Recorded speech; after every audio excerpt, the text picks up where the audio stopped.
I'm gonna read you a story. The Three Little Pigs.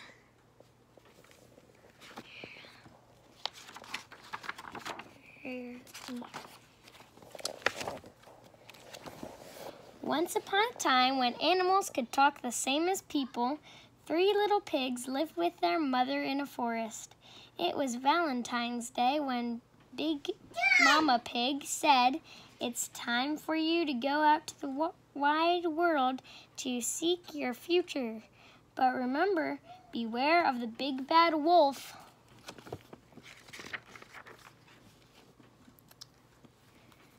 Then she kissed them all around, and the three little pigs set out on their travels, each taking a different road. But the first little pig hadn't gone far before he met a man carrying a bundle of straw. "Please," asked the pig, "will you give me some of the straw to build your house? To build a house?" "Certainly," replied the man, and he gave the pig a big bundle. No sooner had the little pig finished the house than a wolf came along, knocked on the door, and said, little pig, let me in." But the little pig just laughed and answered, "No, not on the hair by my chinny chin chin." Then the wolf said loudly, "Then I'll huff and I'll puff and I'll blow your house in." So he huffed and he puffed and blew the house in. Because it was only straw, the wolf ate up the little pig and didn't leave so much as the little tip of his curly tail. This is kind of a scary version. The second little pig also met a man, and this man was carrying a bundle of wood. "Please," said the pig politely, "will you give me some wood to build a house?" The man agreed, and the piggy set to work building himself a snug little house. It was certainly scarcely finished when the wolf came along and said, little pig, let me in." No, not by the hair of my chinny chin chin," answered the pig. "Then I'll huff and I'll puff and I'll blow your house in," said the wolf. So he huffed and puffed and huffed. At last he blew the house in and gobbled up the pig right up. He's scary. Now the third little pig met a man with a load of bricks and said, "Please, may I have some bricks to build a house?" The man agreed. He also gave the pig some mortar and a trowel, and the little pig built himself a nice, strong little house. As soon as it was finished, the wolf came to call, just as he'd done to the other little pigs, and said, little pig, let me in." But the little pig answered, No, not by the hair of my chinny chin chin." Then the wolf huffed and puffed, "I'll huff and I'll puff and I'll blow your house in." Well, the wolf huffed and he puffed and he puffed and he puffed and he huffed and he puffed, but he could not blow the little house in. At last he had no breath left to huff and puff, so he sat down outside the little pig's house to think. After a while, the wolf came out. "Little pig, I know where there's a nice field of turnips." "Where?" said the little pig. "Behind the farmer's house, 3 fields away.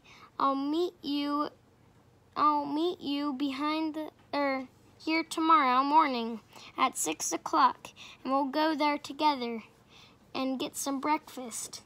"All right," said the little pig. "I'll be ready."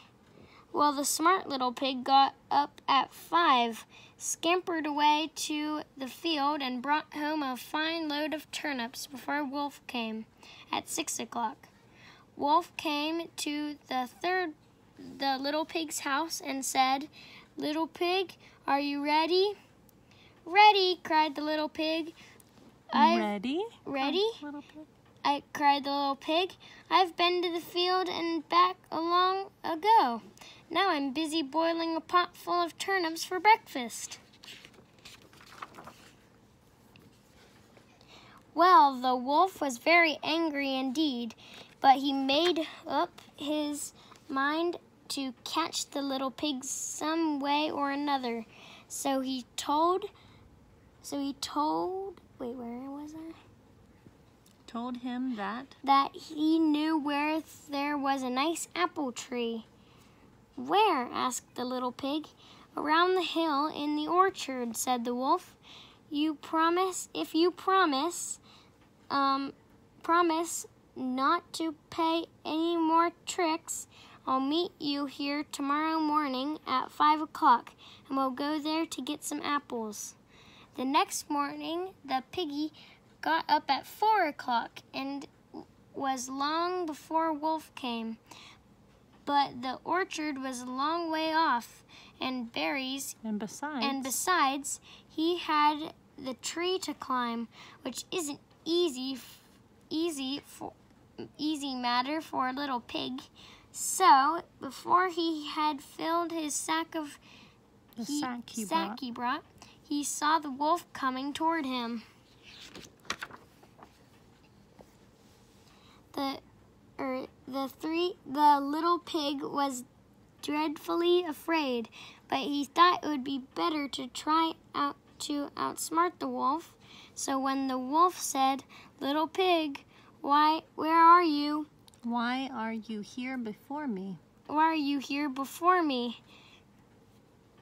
Are they nice apples?" He replied at once. "Yes, very. I'll throw one down for you to taste." So he picked up an apple and threw it so far that while the wolf was running to fetch it, Pig had time to jump down and scamper away home. The next day, Wolf came again. He told the little pig that there was going to be a fair in town that afternoon, and asked him if he wanted to go together. "Oh, yes," said the pig. I'll go with pleasure. What time will you be ready to start?" "At 3:30, said Wolf. Of course, the little piggy started long before that, went to the fair, and brought a fine large butter churner made by the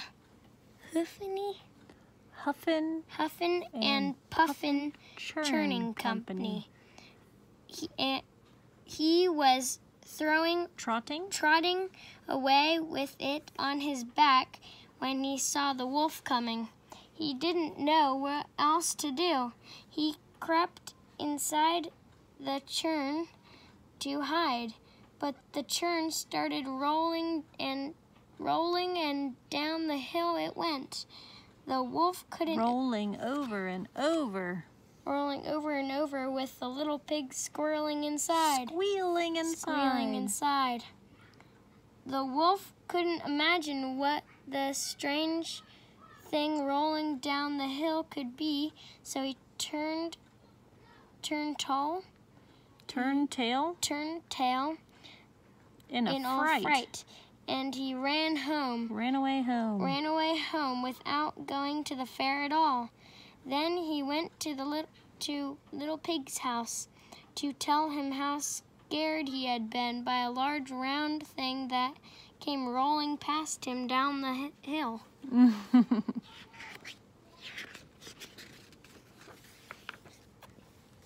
"Ha ha," laughed the little pig.